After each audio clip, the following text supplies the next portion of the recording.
What's up, guys? Got the VibeRide Neo. This is a budget scooter that happens to be more on the powerful side. It has a top speed of 22 miles an hour. Does have a 500-watt motor, and it looks like it's pretty compact. So I'm gonna unbox this thing, review it, take it up a hill or two, just see how it is. So this is everything that comes inside the box. We got a quick start guide, we got a user's manual right here. We got the power supply. It is 100 to 240 volts. Output is 42 volts at 2 amps, which means it's 84 watts of power. So that's what the plug itself looks like right there. And we got the US plug right here. And then we got some screws for the handlebar. And we got the Allen wrench for 3 different sizes.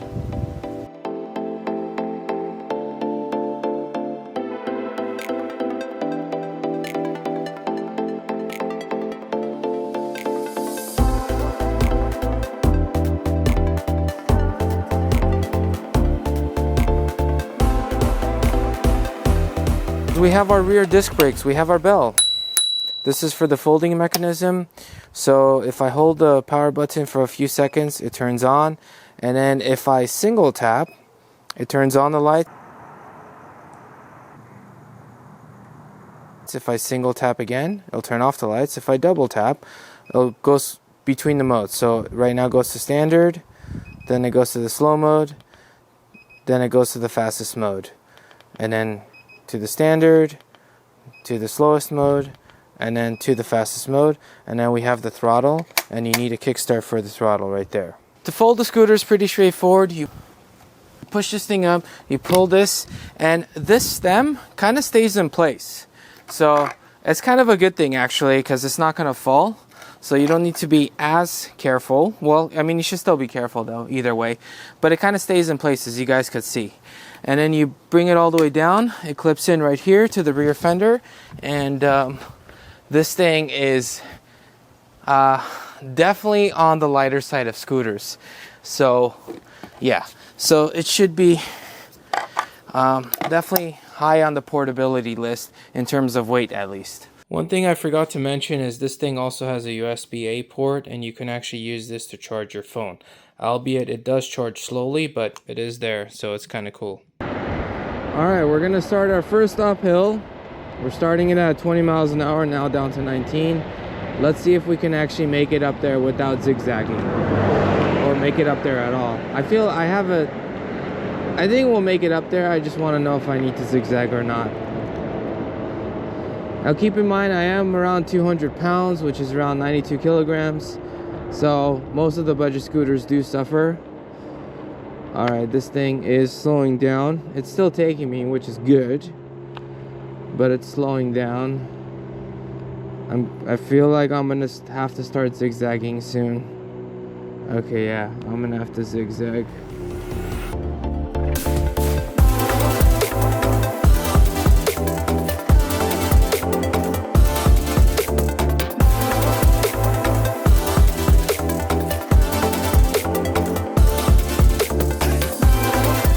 Most of the budget ones do suffer here.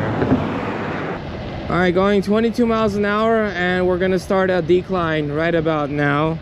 So let's see if it'll slow down or if it's gonna exceed its maximum speed limit of 22 miles an hour.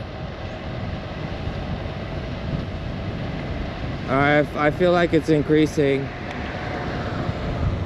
Alright, so I feel like it was going a little bit faster, but the speedometer was showing 22. But it felt like it was going a little bit faster. Alright, we're gonna start off in the slowest mode. See how fast it goes. It's gonna be a slight incline over here. Looks like we're going about 11 miles an hour.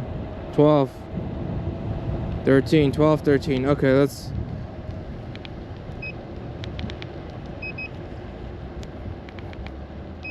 Alright, now we're on the standard mode. I could turn off the... Oh, the standard mode is... Oh, I guess the standard and the comfort mode are about the same.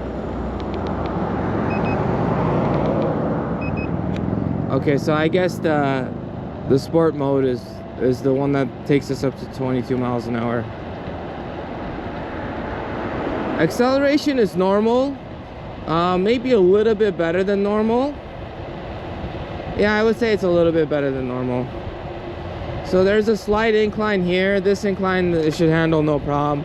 In fact, we're even increasing. Oh, we even got to 22 for a split second on this incline. So motor is on the more powerful side of the budget scooters. Not super powerful, but slightly more powerful because it has more power than the, you know, the standard 350s. Since the scooter does have suspension, we're gonna try it out on the sidewalk. I mean, granted, we tried it out on the sidewalk anyways. But yeah, feels good on the sidewalk. It does absorb some of the stuff. Like if I were to go down right here, like that part does go fairly smoothly. We'll brake at the stop sign right now. Let's see how well this goes. Okay, yeah, has good stopping power for sure. I mean, again, incline is taking, it's even increasing in speed. Actually, it went to 21 for a second there. But yeah, so the gentle inclines, it's not a problem whatsoever. And again, the motor does feel a little more powerful, which is good. All right, so let's talk about, you know, again, because this has the suspension, how smooth is it? And it does also have the pneumatic tires, so that's kind of like the best combination of pneumatic tires usually soften the ride and the suspension softens the ride. And the most noticeable is if you're on the sidewalk and you're going down that, you know, the little ramp, it really takes that smoothly. There's not much of a jolt there when you hit the asphalt.